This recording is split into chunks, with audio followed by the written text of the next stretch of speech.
আমার কর্তা যেহেতু কয়েকদিনের জন্য বাড়িতে, তাই সন্ধ্যাবেলাটা আমার শুয়ে বসে গল্পগুজব করেই কাটছে। আর এই যে একে দেখো, কি যে আদর খেতে পারে কি বলবো। বুকের উপর বসে তখন থেকে আদর খেয়েই যাচ্ছে, নামালেও আবার উঠে আসছে। খুব দুষ্টু। আসলে ও কি আর বোঝে যে মায়ের রান্নার এখনো বাকি। হঠাৎ শুরু ভীষণ বৃষ্টি, তবে স্বস্তির বৃষ্টি। আকাশটা যেন পুরো ভেঙে পড়ছে। বেশ কিছুক্ষণ জানালার ধারে বসে তারপর রান্নার দিকে যাব।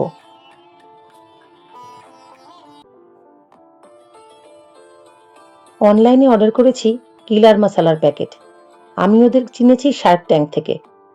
শুধুমাত্র জল অ্যাড করতে হয়, আর মাংস বা পনির 1 ঘন্টা এই মশলাটা দিয়ে ম্যারিনেট করে রাখতে হবে।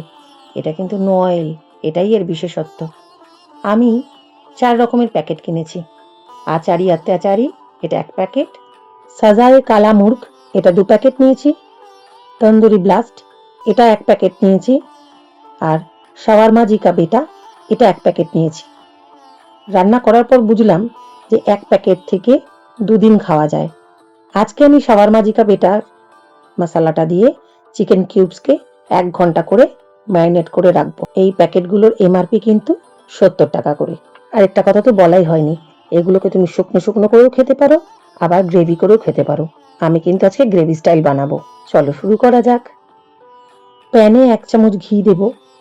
1 ঘন্টা ম্যারিনেট করা চিকেনগুলোকে এরপরে সাঁতলে নেব। অন্যদিকে হালকা বাটার দিয়ে ঘরেই আমি গার্লিক নান ভেজে নেব।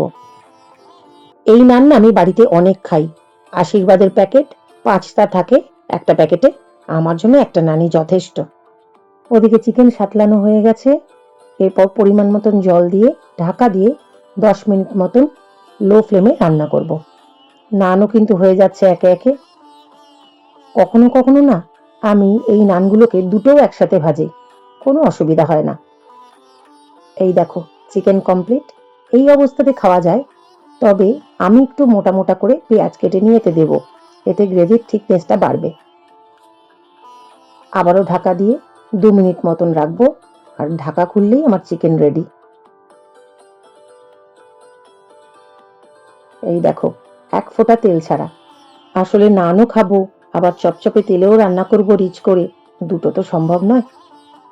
অনেকটা স্যালাড, 2টো নান আর তেল ছাড়া কিলার মশলা দিয়ে রান্না করা চিকেন দিয়ে কর্তার প্লেটটা সাজালাম। দেখতে কিন্তু ভারী ইন্টারেস্টিং। আর এটা হলো আমার প্লেট। সবাই আজকে একসাথে খেতে বসেছি, কতদিন পর। খাওয়া দাওয়ার পর একটা মুভি দেখবো সবাই মিলে। ও হ্যাঁ, তোমাদের তো দেখালামই না রান্নাটা খেতে কেমন হয়েছে। এ দেখো, সবার অভিব্যক্তি বলে দেবে খেতে কেমন হয়েছে।